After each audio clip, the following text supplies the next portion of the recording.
Just when you think that you're kind of on top of things, you realize that just listening to someone else's perspectives and some other companies, you realize that there's a lot of work to be done and a lot of thinking to be done to adapt yourself to the future way of thinking. I don't know, I think we've got a few minutes. If there's any questions, I mean, we've budgeted for, let's say, another 10 or so minutes for questions, and I think after that, let's have a final cup of coffee, and maybe if there's any further discussions there, I'm more than welcome to.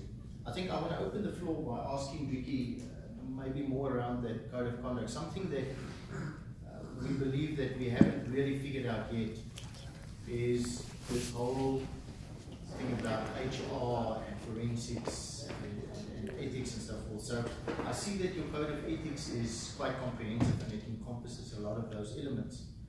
How did your HR department and your forensics and your risk and compliance guys feel about the fact that your code of ethics is so comprehensive? Do they have their own codes, fraud policy or HR policy? Are they happy for you to give it a theme? And the reason why I'm asking is that we constantly see it in our organization where the head of HR, the head of people, constantly tells us, this is an HR issue. We'll deal with it. There are processes and procedures in place, so it's not an ethics issue as such. So I see yours is quite comprehensive. How did you get it right for everyone to buy into that there's not a kind of a tussle around those? Stakeholder engagement. You give everybody the right to have a say in what you do. What we also explain to them is that the things that we have incorporated into our codes are things that touch on all three areas. So even though it touches on all three areas, there are certain things, and I should have actually shown you that, but later on we say who does what. So the ethics office would investigate and look after specifically conduct risk. Things like harassment, intimidation, victimization, racism, discrimination, bullying, social media. HR will look after HR policies and procedure. So HR will ask us to investigate, for instance, sexual harassment, because they don't have the speciality to actually do that type of thing, and we do. So it becomes more a collaborative effort. It's easier to distinguish between forensics, because our forensic guys, they do theft, fraud, and dishonesty. So that's sort of clean cut. But also now when we get to gifts or conflicts of interest, if it is related to fraud, then forensics will do it. If it isn't related to fraud, then the ethics office will do it. So we work exceptionally close with our forensics team and our business HR people. And what we also do is when we get new reports, and especially if it is through tip-offs anonymous, we will sit and look at that report, and we have a panel of all these different people, whether are represented at a senior level. And we will say, okay, what is this? Is this ethics? Is it forensics? Or is it HR? Because, and another thing as well, which makes it difficult, and this is also why we need to have this role clarification workshop that I spoke about, is that if you look at something like performance management, in so many instances, as soon as there is poor performance, then the employee would say that there is harassment. Correct. Because suddenly the employee is managed much firmer and stricter than before. So it's making those distinctions, that's really an issue for us. So we don't touch anything where poor performance is, for instance, involved. We say to HR, you go and you do your thing. Staff member, if you think that there's intimidation or victimization or harassment, you go and log your grievance and you go through the process. And in those instances, HR will ask us to actually do the investigation. Now that's the one thing that I think HR practitioners, I've spoken about how we should gain more skills, but I think in future, HR practitioners are all going to have to do a forensics course as well. So to enable them to also do those type of things, because we already see the need for it. And we have 2 full-time investigators, specialize in ethics investigations, and they are busy full-time. So... Can I ask something? On that point with you. We're currently in a debate among ourselves about not getting involved in investigations at all. Best and outsourcing all investigations to either HR or to the forensics. Yes. And our focus would then be basically shaping policy and oversight of actual conduct of departments, not individuals. What do you say about that? Is that a good way to do that? If I could, I would have already been there. And the only drawback that you have is that, like I said, your HR professionals and even your forensics professionals, they are not, you know, the reason why we started an ethics office and an ethics investigation function, this is 11 years ago already, was that our head of forensic services came to us and said, listen, my guys are not skilled to do these type of investigations. You have to get somebody who can help us with this because HR is also not skilled. So I would say, you know what, in view of new ways of work changing and an effective work environment in future, you know, HR should really qualify, and even the forensics guys, because things are going to overlap. They all must have the qualification in order to do it. What about building that sort of expertise in the HR area and in the forensics area without taking it on in our area? I mean, is that possible? Yes, could I think it is you possible. train HR Yes. to deal more expertly with that sort of? You know what we have done? We have let our investigators, we let them do a forensics diploma course. And then what we did is we get our wellness people in to actually come and train them as well in the finer things, the touchy-feely stuff. What you always also then have to do is you can't have these specialist investigators doing ethics investigations and not have chairmen who are actually trained to hear those cases. That is another thing that we found a couple of years ago, and that is why we now focus on only a couple of chairmen, because they have the skills to actually do that type of thing. But it's training, and I think because of that lack of role clarification, it is better to move investigations out. Yeah, it just causes troubles. I promise you, the single biggest thing that gives me nightmares at night is investigations. See, our thinking is it's probably more important for us to be involved in shaping the actual policies. Yes. And setting the standards. Yes. And if you're doing that, then also being involved in actually investigating cases is inherently a conflict. Yes, it is. It is. And you know what happens as well? At first, at FNB, and my husband works for FNB, I'm sleeping with the enemy. Something that they do there really, really appeals to me. You know, when they have an investigation, the chairman would have his or her findings. And then what happens? Then it goes to a panel who decides the sanctions.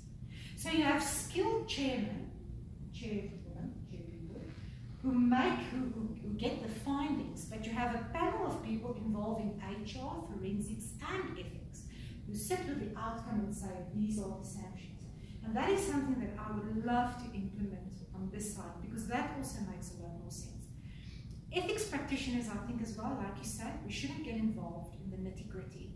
We should oversee it, we should monitor it, and we must focus on future trends and giving more strategic input at a board level to say, this is where we think the company should be going and this is what we should focus on. I think our time, it's just my humble opinion, but I think our time is better spent having oversight of departments and the behavior of departments. So in other words, looking at the trends that are emerging from, say, HR, yes. and then shaping those trends through policy. I think it's a better spend of our time than getting involved in the nitty-gritty of it. I agree with you 1000%. Okay, guys. Thelma, you. I've got a question. Yes.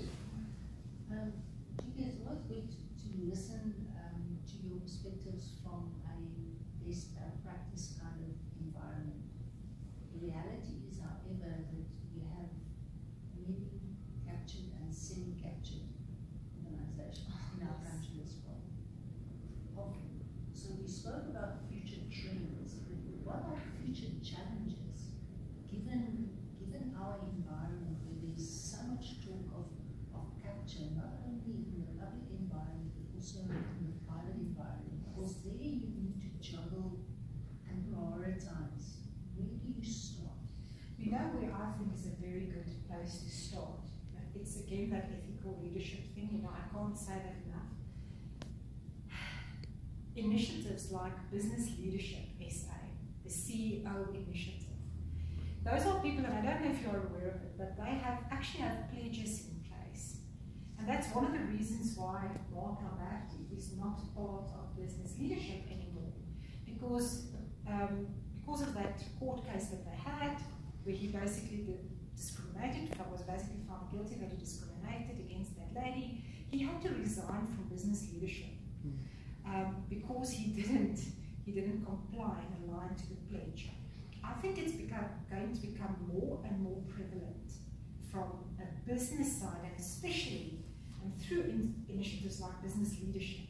That's going to place a bigger emphasis and also almost going to force other areas in society to become more ethical.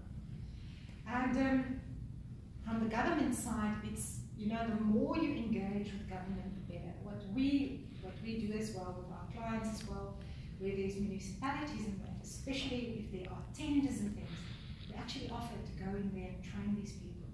And what we must always remember is that in government or in private sector, I would say about 5 to 10% across the board are unethical people. And I actually take real offense at people always pointing to government. You know, because I know what happens in corporate South Africa. I know. You know, and I think it's going to become more of a partnership. And the way that Business Leadership SA is interacting with government is giving me hope that everything is going to start falling into place a little bit more. But at the end of the day, no, if you don't have that ethical leadership, that's the main thing. And I think that's what business in SA must drive for as well. And academia and whoever, to say, if we appoint people in these absolutely important positions, you know what, you must be sure that it's a person of integrity. There's no golden bullet there. Can I ask you something about your response strategies? Is that incorporated in your code? So if you have a significant one of your senior executives has, I don't know, the bonus, the dog on the side of the road that became an animal rights issue. Is there a response strategy in terms of who needs to address, because that needs to be addressed immediately? It's a work team. Okay. That immediately gets together. So you have like a jump kind of thing. Executives, Yeah. your marketing and communications area, and your business area, and the foundation principle there is that one that I had there, that hyper-transparency. And you know what? We have learned through others' mistakes. You know what?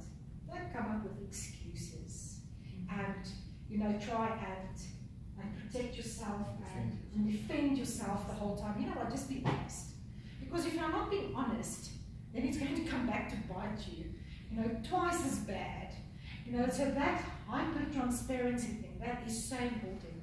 And when we do have that, when it's struck, within that hour, there are responses available for every social media and media platform, all those type of things, you know. So, and we just get the people together to come up with the best possible response. Taking into consideration transparency, that is the main aspect. If you are not honest, you are going to be crucified. If you don't take accountability, you are going to be crucified. You know what people don't realize, and I always say this to people in the company as well, especially people that we investigate. You know what? It is actually so much easier just to take responsibility. If you've done something wrong, just open about it. What must I do to fix it? Because you know what, the longer you hide these things, they become like that snowball effect. And eventually, when you do address, or the problem does get addressed, then that snowball is too big, and you can't, and then people lose their jobs. No, but it's very difficult in a culture where that type of openness is not appreciated.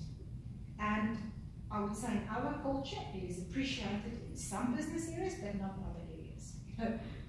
like everybody else in this room, I promise you, we have just as much to learn as any one of you. And yeah, and you learn by making mistakes, and you learn through experience. I always say to people, you know what? My wish for you is that you learn through others' mistakes and not your own. Guys, thank you very much. I think that concludes events then for us this morning. Just in closing, I just want to thank Yale and Laura for all the logistics and all the planning and everything around that. We really appreciate it. You know, that's the hard work that often is not seen, so we really appreciate it. And I just want to say thank you to everyone who made the effort to come here this morning. I know Sandton is notorious for its traffic problems and all of that, but thank you very much. I'm really looking forward to see you in October, which we will have the next event at NTN. We will share with you the final details closer to the event. Thank you very much. If there's any questions, guys, info@epa.africa is the email address. If you want to make contact to any one of the people in the room or some other colleagues, please let us know, and then we will share the details with you. And let's keep talking and let's keep sharing, and let's make this a success. Thank you very much. Appreciate it.